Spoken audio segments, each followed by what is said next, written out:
everybody, welcome back to my channel. My name is Annalisa J and I put weekly videos about style, lifestyle, beauty, makeup, and life in general. Today it's a life in general type of day. If you're new to my channel, hello and welcome. If you're a returning subscriber, thank you so much for your continued love and support, and I feel I'm getting to know a lot of you and I love you all.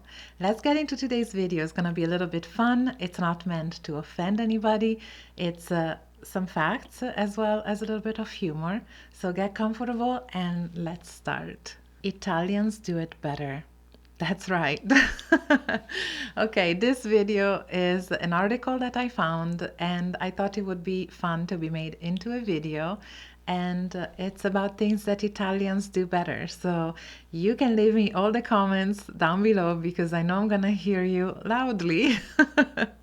But let's start the video and see what you think. Whether you're Italian or not, let me know your opinions. Also, let me know if I leave anything out. The first thing that Italians do better is nothing. We do nothing better than anybody else. We actually have a say in Italy called DOLCE far niente, which is literally the art of doing nothing. And it's the art of a relaxing idleness, purposefully done to unwind and just let your brain reset. This can be in the form of lingering around after a meal is done to just catch up with your friends with no plans. We also say that no plans are the best plans. I still believe that.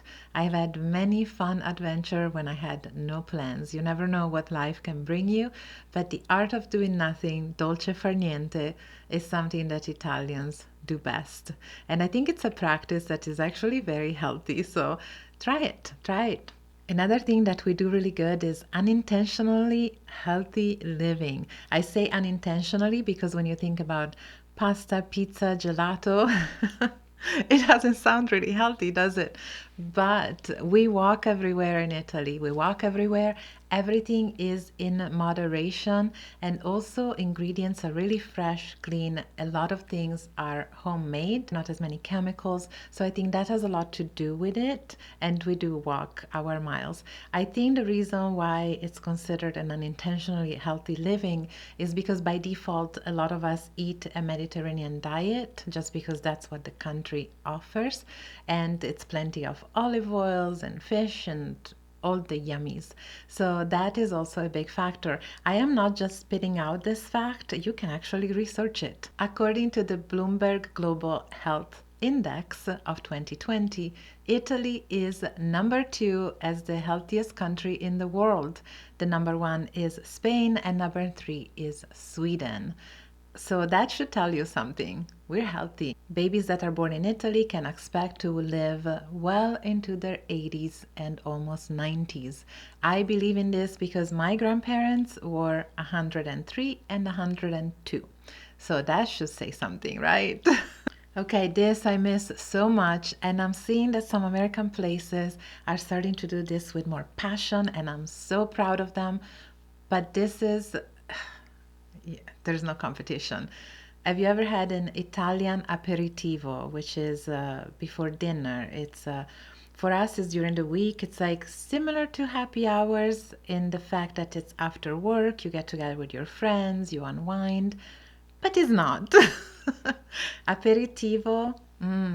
Aperitivo usually has either an Aperol spritz or a lemon soda or a glass of wine and complimentary snacks. Some places do it up where you can actually buy your snacks. Also, aperitivo, for those who don't know, it's usually before dinner. It's supposed to stimulate your appetite, and there are two types of aperitivo. One is where you have your little drink with a little bit complimentary bite to eat, and there are little things like olives, a piece of cheese, things like that. However, there is also a second version, which is apericena, which is aperitivo dash dinner, because you actually purchase, food that could be in the form of deli and breads and cheeses, and at this point you're having aperitif with dinner at the same time, and it's a little bit more elaborated. Bologna, my hometown, has a whole street that has the most amazing aperitivo ever, and oh, it's so awesome, so awesome. I know you're getting hungry. I have to say that nobody does aperitivo with the devotion that Italians do. So if you're in Italy, go and do aperitivo Italian style. However, I'm starting to seeing it more and more here. So there is hope. There is hope. I have faith. I'm sorry, but this next item is not up for debate. Not at all. Coffee. You guys know I am a coffee fiend, coffee aficionado, coffee anything. I love my coffee. I am super snobby and picky when it comes to coffee, and I'm shameless about it. So, coffee in Italy, it's an art. It's truly an art. It starts with the perfect bean, the perfect grind, the aroma, the beautiful velvety crema that gets built on top of the coffee. The milk is steamed to perfection, not too hot, not too cold. And it's just the whole thing that gets married together and put together in a delicious drink to the last drop. However, there are certain rules when it comes to coffee. We have the favorites, which are cappuccino, espresso, macchiato, and caffè latte. Cappuccino, usually it's in the morning. It's almost like a mini meal, which is a little bit filling because it has the milk in it, and it's acceptable to have cappuccino before noon. And then after lunch, it's traditional to have espresso. However, in the morning, from your first cappuccino to lunch, you might have a couple of espressos in between. Espresso is acceptable at all time of the days and night, even after dinner. Espresso is your little pick-me-up. It's usually a short shot. You can put a little bit of sugar. I usually don't put milk, but some people do, but that defeats the purpose of being espresso. Okay, not espresso, espresso. And then we have macchiato if you want the espresso with just a little dollop of milk that's been foamed, which macchiato means stained. And that's exactly what it does. It's a stain in your coffee. We do not drink cappuccino with lunch or dinner. It's actually pretty gross. And we do not have cappuccino in the afternoon. So coffee, it's after the meal. So that's a little lesson in coffee. All right, this is huge and it's true. Italians do better. Sunglasses. Come on, you guys. 80% of the world sunglasses. Actually, let me correct myself. 80% of the world glasses, when it comes to frames, are made in Italy by Luxottica, which I love and hate because they have a total monopoly on that, but that's another video. However, yes, we do sunglasses like no other. We wear sunglasses like no other. There is a whole flair that goes into your sunglasses. We never leave the house without sunglasses. Sunglasses to us, it's literally part of our wardrobe. It's not just an accessory. And you can wear them day, night, indoor, outdoor. We love our sunglasses. It's just another way to express your style. This can be debatable, and this probably is because I did travel. However, I still have a very fond love for Italian beaches. So if you've never been to Italy, there are different type of beaches, just like everywhere in the world.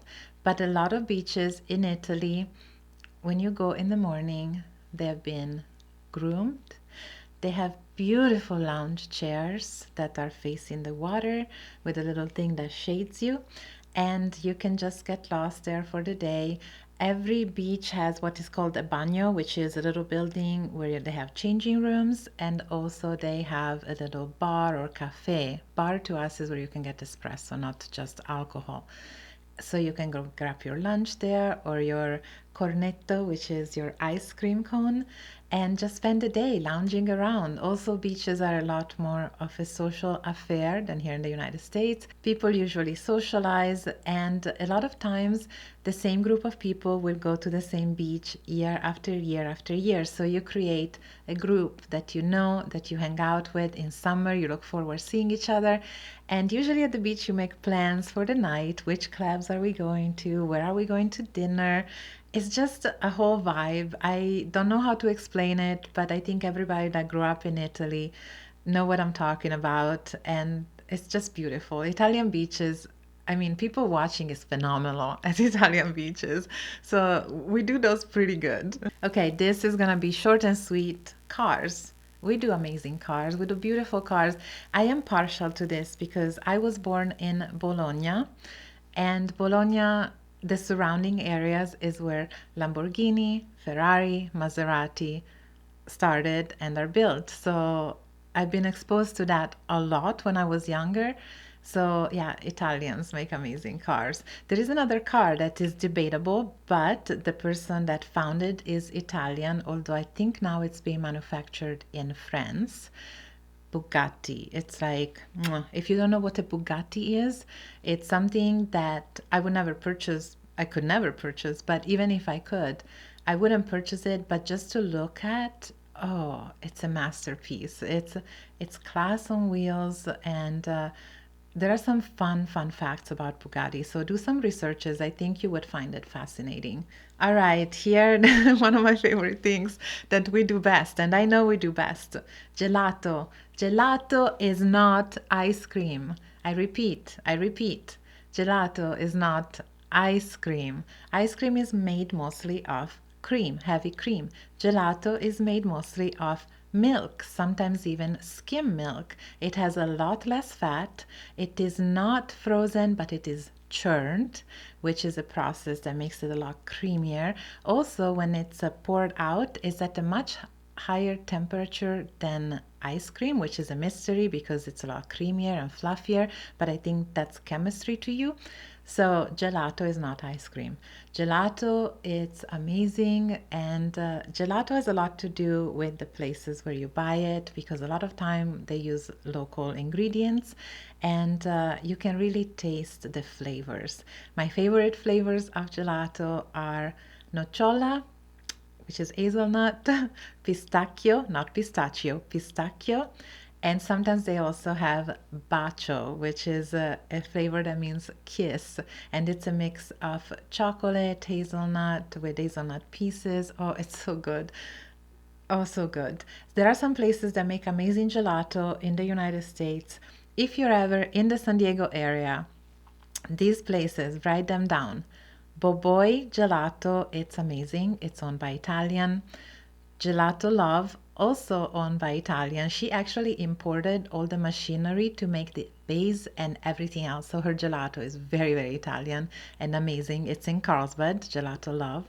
And also another one of my favorite is Gelato 101 in Encinitas, which is phenomenal, also owned by Italians. So if you need gelato spots, if you come to San Diego, hit me up. I'm your girl. Well, you can't have gelato without having pasta. So that's another thing that Italians do better. Pasta. Let me talk to you about pasta. Italy has over 600 types of pasta. And because pasta to us, it's like marking our territory, you know? I'm not kidding. If you go to any region of Italy, everybody has their own pasta and their own sauce. And it's because it's best made where it grows. So certain areas have certain sauces because that's what the region is known for. If you go to Genova, they have pesto. If you go to Bologna, they have bolognese sauce, and so on. If you go to Naples, they have olives and capers in their pasta, and it's all because they're regional items. So pasta, it's how we mark our territory. In my hometown, actually each hometown too, not hometown, each town too can have its own pasta. Like Bologna is known for tortellini and tagliatelle, while if you go an hour toward Parma, they have agnolotti. Every region has its own pasta and it's a pride and joy. So do not go to Naples and get spaghetti. They don't even exist. Do not go to Naples and order tagliatelle alla bolognese because they're going to be good, but they're not going to be as good as if you were in Bologna. So every place in Italy really takes pride on their own pastas. Again, if you're in San Diego, I can give you every single Italian place owned and run by Italian, even from Bologna, that will make amazing real pasta by hand. And the last thing that I wanted to touch on that Italian do better is dun dun dun dun dun. Drum roll. Shoes. Oh my gosh, we make amazing shoes. Although I have to say that Spain is kind of getting really good at shoes, and also some places in the US. But Italian shoes, the craftsmanship is absolutely insane. Italian shoes are built with so much love and passion, as well as quality materials, really high-end, precision, and a lot of time the larger portion of the shoe is built by hand. There is a small town in the region of the Marche that back then was known for shoemakers. And if you think about some of the designs of Italian shoes, they are amazing with craftsmanship, crazy precision, quality materials, but yet they still maintain the fashion aspect. And Italian shoes tend to be a little bit more timeless versus really crazy and out there. You will pay, it's like a little investment, but they will last you for a lifetime if you take care of them. Some of my favorite Italian shoe designer are Tod's, Sergio Rossi, Gucci, Giuseppe Zanotti. I mean, there are so many, but I am gonna leave you with this, and I'm gonna leave you drooling a little bit over some Italian shoes. Let me know if I forgot anything, if you want to add anything. I will see you all down in the comments below. The sunglasses video is coming, so turn on your notifications. Don't forget to like, share, and subscribe. And I will see you next Sunday with a brand new video. Thank you guys. Have a beautiful week.